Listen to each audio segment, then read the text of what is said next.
look, guys, today was not a great day for QB1. I don't So want to I'm hear that. wondering if maybe it was the visor. Maybe he had a different color visor on today, and I just didn't pay close enough attention and didn't know. I'll chase the actual story. Why wasn't it a good day for QB1? What happened, Adam? That's a good question. Yeah, I got it. So really, like yesterday wasn't great either, but today was. Look, I'm just gonna repeat what I've been saying on CHGO and some other places. Like when he's throwing to DJ Moore, he looks like that quarterback that Matt Eberflus, Luke Getsy, any one of us have said is the goal for this offseason, right? Get rid of the ball faster, make faster decisions, be more accurate. When he's throwing to DJ Moore, I see that quarterback. I mean, that's there, and I think that's been relatively consistent. The concern for me, and I wasn't even really considering it too much of a concern until really the last 2 days, is just when he's going other places, I'm still seeing more of the guy we saw last year where there just is that inconsistency. And today especially, and it was just today, it really hasn't been these other practices. We've been able to watch 5 total over the last 5 weeks or so now, 4 weeks. But I found myself standing there on the practice field today, literally saying, throw the ball, throw the ball. Okay. I usually want to like be talking to myself in a practice like that, but that's literally what was happening. Well, that's not good because they're not wearing pads or being hit or disguising coverages. So what's the issue? Why is it happening? Yeah, I don't know. And I mean, I can give you my opinion. I tried to ask Matt Eberflus that question today, just if he feels satisfied with, where he's at specifically when it comes to getting rid of the ball. And admittedly, it wasn't the greatest question by me because what's he going to say? But, and he said they're right on schedule with where they think the development's going to be. The reality is for me, though, Flus said back in March to us in Arizona that they were going to spend more time on the passing game. They have been doing that. There's been a ton of 7-on-7. There's been a ton of team periods where you see that these are throwing sessions. They are running passing plays. They're getting as many reps as possible. And I don't have a great answer for you on the timing thing because especially when it comes to 7-on-7, there's not even the fake pass rush without pads on. There is no pass rush. There literally is not anybody coming at you. And there's just been plays where I see him with that little hitch, that little extra like hesitation before he unloads it. And then he will unload it to where he's looking. And like, there's one example today, I think it was to Tyler Scott, where he did that little extra hitch. He finally decides to throw it and it gets broken up by Jalen Johnson because you just can't give DBs at this level that little half extra second to make the break on it, or they're going to make the play. And so, again, I'm mostly talking about today and a little bit from yesterday on that conversation, but it was a little bit concerning to me today. So theories abound. Here's one. He really trusts DJ Moore, but the other guys he doesn't trust, and he's putting a little too much pressure on himself to make an absolutely perfect throw because he doesn't think he can trust them like DJ Moore. That's one theory.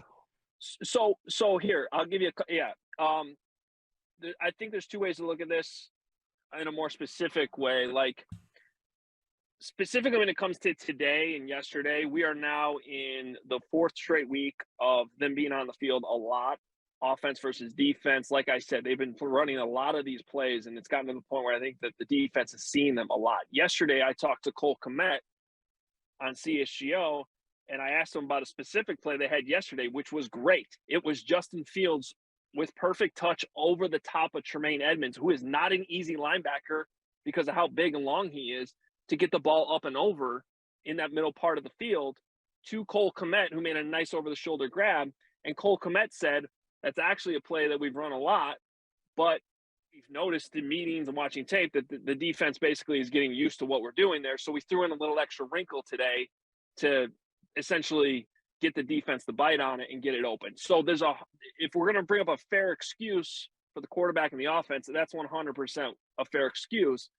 I think, though, when it comes to a bigger picture concern, it's just, again, we can come up with excuses, but it's 7-on-7. Well, like, no, that's right. Even the head, That's right. There's no excuses, man. Like they added playmakers. It's his second year in the system, his third year in the league. They added offensive line protection. If he is going to be special, he's going to take a leap this year. So I guess the question, I don't think it's time to panic yet because there's still plenty of time between now and the first game against the Packers. But I will say I'm not loving what I'm hearing. Feels like he should have eliminated a hitch in his step with no pass rush coming. Like this doesn't sound good. Right, and I think it's just that concept of NFL open.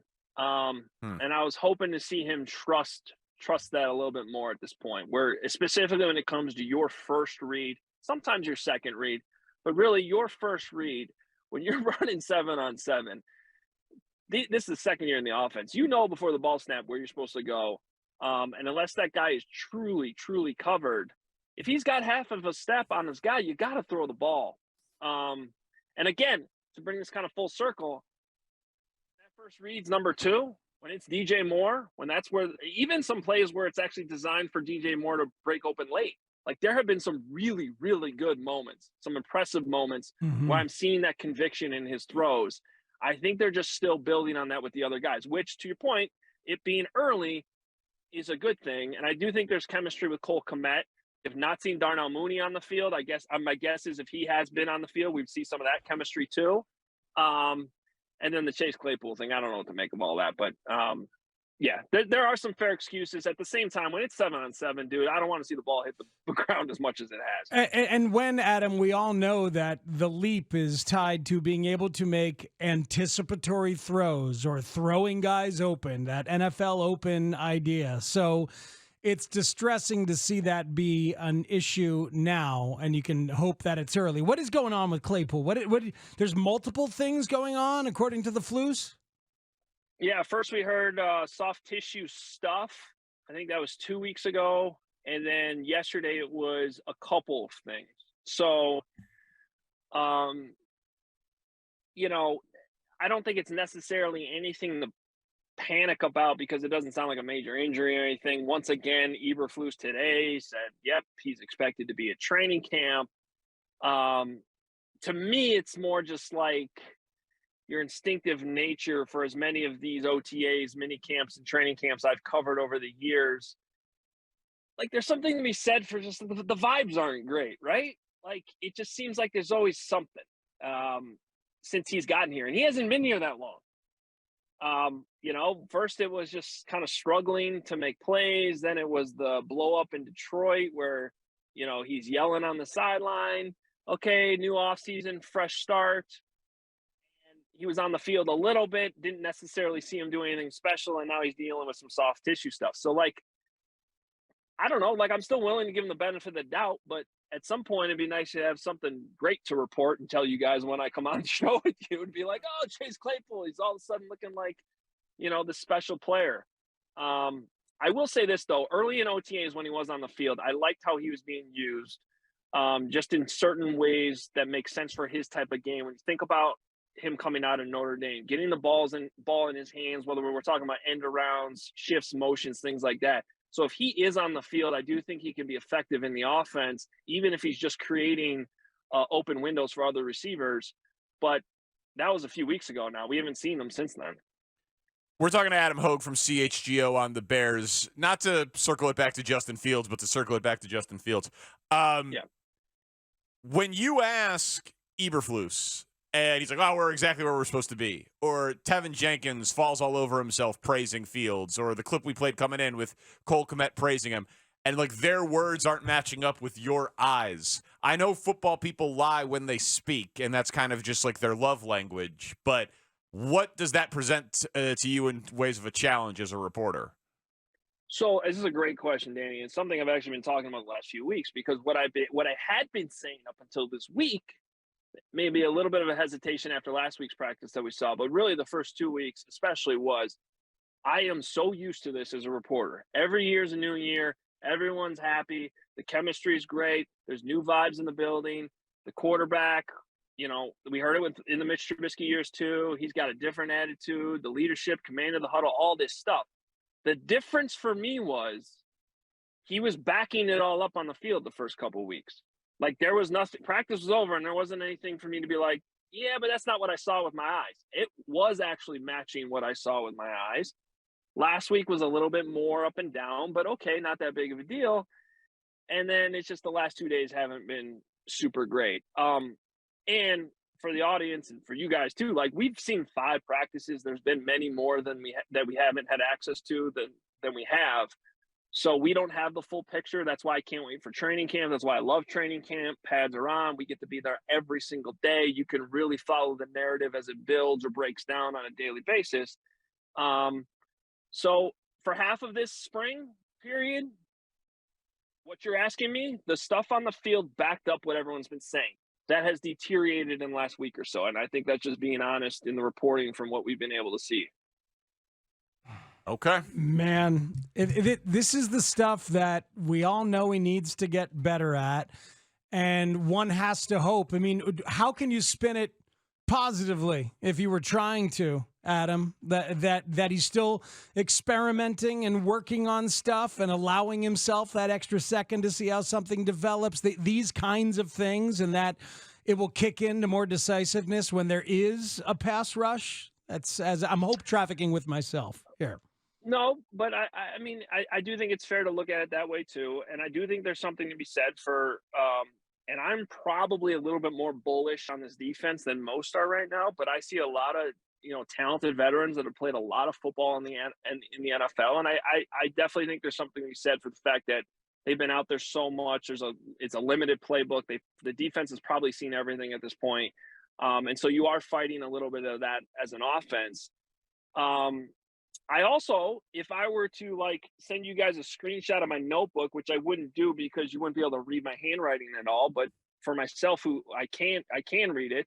It's almost even the last 2 days, every bad play has been followed up with a pretty good play. I mean, there was a throw today to DJ Moore that had perfect touch downfield. Yes, he was double covered, but he was open in double coverage, if that makes sense. Like, he had beaten both guys. Justin put it right where we're supposed to be. DJ Moore caught it, and it would have, in a game, been, one of the top 5 plays in the NFL probably on any given week. So I don't want to say that there's nothing good going on. There definitely is. It's just kind of the last 2 days it's been good, not so good, good, not so good. And I think we all just want to see it be more consistent. And again, my only fear is that most of those good plays to me have all mostly come to DJ Moore with some few exceptions. And I think, again, if you want to spin it positively a little bit, not having Darnell Mooney out there does matter. And I want to see it when he gets back on the field with DJ Moore. Where are they going to be playing football in a few years? Well, Waukegan's pretty close to me, so okay. No. It's the home of Otto Graham. It's the home of Otto Graham. Yeah, I read that. Mm-hmm. Saw that. They got a lot of land open on the lakefront. I like how our guy Mark Carmen put it yesterday. And he just said, come on, Waukegan, know your place. Your place is not to have a stadium for the Bears. It's going to be Arlington Heights, guys. I really still fully believe that. I think we're just going through a very predictable portion of all this where you knew there were going to be some hiccups. The Bears are now legally able to talk to other options. None of these other options seem very viable. So that's still my prediction, but we'll see where it goes. But as I've always said since Kevin Warren got hired, I do think he's going to do his due diligence and ultimately get the Bears in the best position to get the best stadium possible. Adam, Sports Illustrated sent out a survey to NFL execs, and one of the breakout candidates, according to the execs, Jaquan Brisker. You buying the possibility of a Jaquan Brisker breakout as a player on this defense? I'm buying that. I'm higher on Jaquan Brisker than I am Kyler Gordon. Not that I don't think Kyler Gordon can be, good. I just really feel like Brisker has more of the opportunity to be, more of an NFL fixture. A guy that gets talked about nationally, and I think we saw hints of last year some of that playmaking ability, especially early on in the season. I like his attitude. Some players. I don't know if you guys heard everything he had to say last week when he talked to us, But some players, when they get up there and they say, hey, I want to be used this way, use me more, get me on blitzes, put me all over the field. I want to play strong safety and free safety. That could rub some coaches the wrong way. Like, don't talk about how we're using you. We're going to use you how we use you, and you got to accept your role. But in his case, I think it felt genuine, and it felt like more of like a motivational way that he was saying, come on, I can do all these things. It's all over my tape at Penn State. It's quite frankly, the moments where he made plays last year, that's kind of how it was. Like, he could be all over the field. He can get his hands on the ball. He made a play in practice yesterday that would have been, it was kind of a 2-minute drill where they were just trying to do a quick little screen play to get a few yards to set up what would have been a game-winning field goal. He knocked the ball out of Travis Homer's hands. That would have been a catastrophic play on offense in that situation in the game. But defensively, it would have been incredible. So I like Jaquan Brisker, and I do think he has a chance to really make a name for himself if, and I guess you could say it was about any player, but if he stays healthy.